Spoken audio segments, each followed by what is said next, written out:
مولاي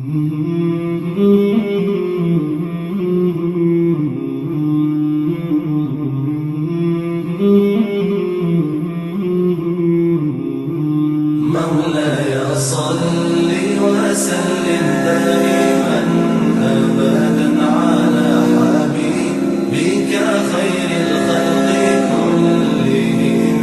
مولاي صل وسلم دائما أبدا على حبيبك خير.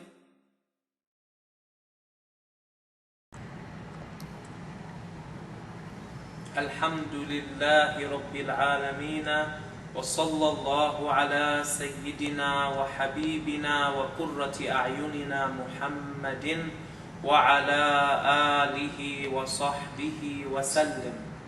I start by thanking Allah.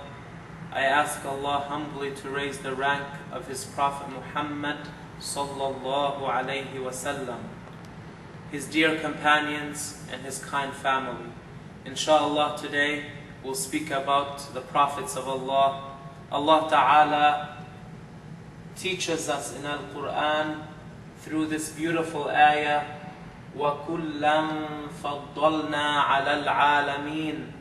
This ayah means that Allah Ta'ala gave the prophets the highest status. The highest darajat, the highest status is given to the prophets of Allah. May peace and blessings be upon them. Their darajat, their status is even higher than that of the angels. Their darajat is even higher than that of the angels. As a Muslim, we must know certain things about the prophets. And I summarized a few of the attributes that we must know that you see here about the prophets. And I'll review that, inshallah, today briefly. Number one, Al-Islam. All of the prophets, of course, without a doubt, came with the religion of Islam.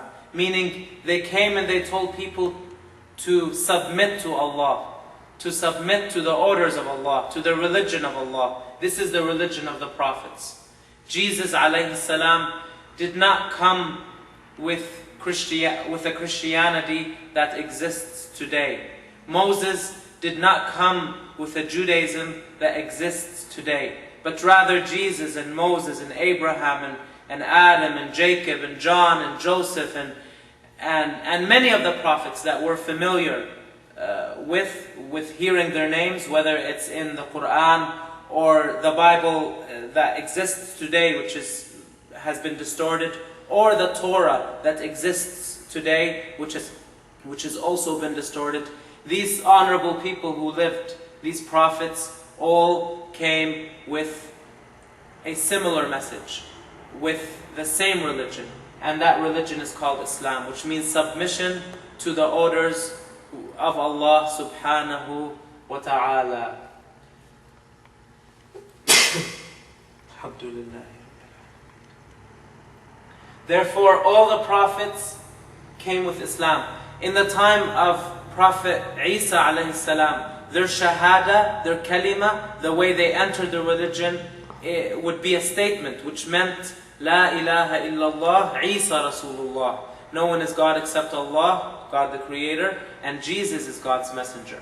In the time of Moses, who was before Jesus alayhi salam, the door to enter the religion was again a statement that means no one is God except Allah, there's only one creator to this world, and Moses is God's messenger. So all the prophets came with Al-Islam. And it's proper for us to say that we are Muslims, Muhammadi, Muslimuna, Muhammadiyun. We are Muslims, followers of Muhammad. And it's proper to say that the original followers of Jesus, alayhi salam, are Muslimun, Isawiyun. Muslimun, Isawiyun.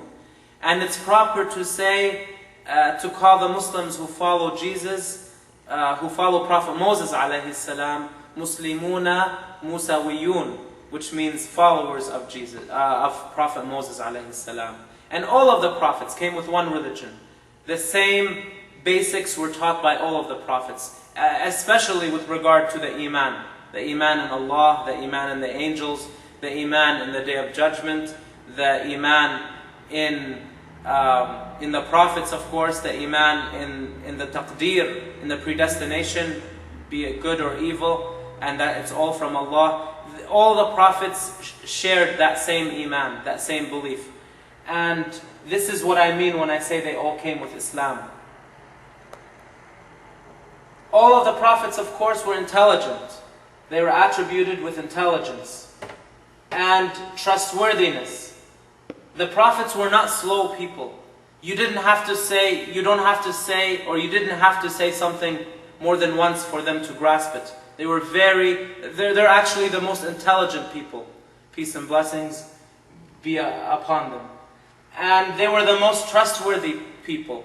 And when I mention these attributes, they hold the highest rank in these attributes. So they're the best Muslims. They're the most intelligent people. They're the most trustworthy people, and so forth.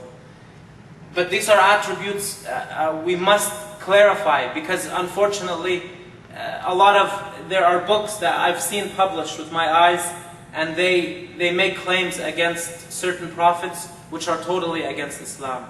And one has to be careful of that.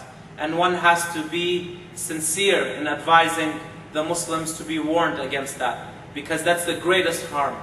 The greatest harm that faces the Muslims today is not the tanks in South Lebanon, or not the missiles, or the many ways, not the military might of the non-Muslims. This is not the major or not the greater harms that Muslims are inflicted. It's not the greatest harm that Muslims have been inflicted upon today. No, the greatest harms, the greatest tragedy that Muslims have been inflicted with is the misinformation and the misconceptions that are spread about Islam.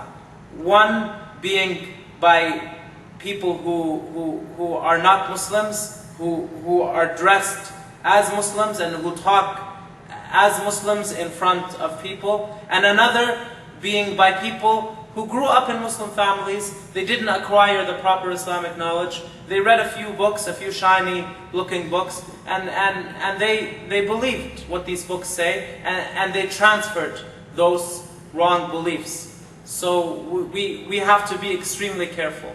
We have to be extremely careful and make sure that our information with regards to Islam is correct and pure and proper and in accordance with what the Messenger of God sallallahu alaihi wasallam transferred down to his companions, and those companions transferred it down to their tabi'een, to their students, and it came in a chain reaching till today, 2007, and many people, the people of knowledge, they have a sanad, they have a chain that it traces their knowledge back to the Sahabatul Kiram, back to the companions and the family of Rasulullah sallallahu alayhi wa alihi.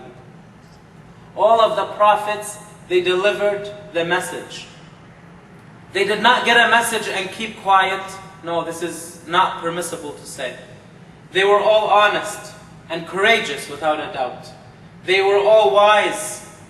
What does having wisdom mean? They were the most wise creations. They put things in their place. They know when to talk, what to talk, how to act, how to react. Sallallahu alayhi, salawatullahi wa salamuhu ala jami' al-anbiya. May Allah Ta'ala have mercy upon all the prophets. They were all beautiful. They were all handsome. All the prophets were handsome, the most handsome people. And they all had miracles and revelations. There are miracles even today, and the challenge is open. No one can imitate, no one can duplicate a miracle of the prophets of the past. No one can duplicate it. Even if we lived thousands of years after today, the challenge is open. The prophets are the greatest of the people. They were given with miracles which are extraordinary actions, and no one can duplicate them. And they show their inconformity with their prophethood, showing the truthfulness of their message, and no one could beat them or come with an action even similar to it. And of course they all had revelations. They all spoke with the angel Jibreel alayhi salam. They all spoke, and Jibreel is the angel who came, who's known as Malakul Wahi, the angel of revelation. He was known to come to the prophets with a special message to convey, that the angels may know and convey to the people. Inshallah, we'll stop here and we'll continue. Barakallahu fikum wa sallallahu ala nuril huda Muhammadin wa ala alihi wa sahbihi wa sallam. Ameen.